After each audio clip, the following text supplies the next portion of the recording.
Sir, hydro power को booster मिला है। 12,461 करोड़ रुपए का सरकारी सपोर्ट मिलेगा हाइड्रो पावर प्लांट लगाने के लिए। लेकिन उसमें जो शर्तें हैं वो बता देता हूं। 2032 तक 31,450 मेगावाट की क्षमता बढ़ाई जाएगी और इसमें 200 मेगावाट का जो भी प्लांट होगा, 25 मेगावाट से नीचे के किसी प्लांट को कोई इंसेंटिव नहीं है।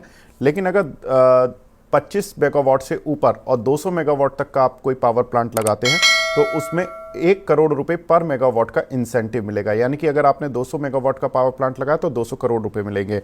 अगर आप 200 मेगावाट से ऊपर का प्लांट लगाने जा रहे हैं तो 75 लाख पर megawatt apart from that 200 megawatt के इंसेंटिव के अलावा मिलेगा। यानी कि अगर आपने 300 मेगावाट का पावर प्लांट लगाया तो 200 करोड़ रुपए तो आपको पहले 200 मेगावाट पर मिलेंगे, बाकी 100 मेगावाट पर 75 लाख रुपए पर मेगावाट का फायदा मिलेगा।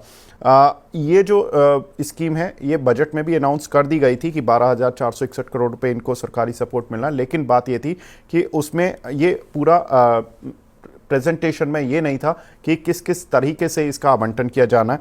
और साथ ही पावर प्लांट से जुड़े हुए जो सड़क और ब्रिज को तो पहले भी इस स्कीम के तहत जोड़ा जाता था, लेकिन अब ट्रांसमिशन और रेलवे साइडिंग भी स्कीम के दायरे में आ गई हैं और 15,000 मेगावाट के पंप स्टोरेज को भी स्कीम में शामिल किया गया है। अरुण सर, पहले में जितनी भी ये हाइड्रो पावर की कंपनी है, NHPC, SJVN, JP हाइड्रो, इन पर आपका व्यू लेना चाहता हूं सर। एक 2032 तक के लिए रोड मैप है कि आप पावर प्लांट लगाइए, इंसेंटिव पाइए, कितना फायदेमंद होगा ये?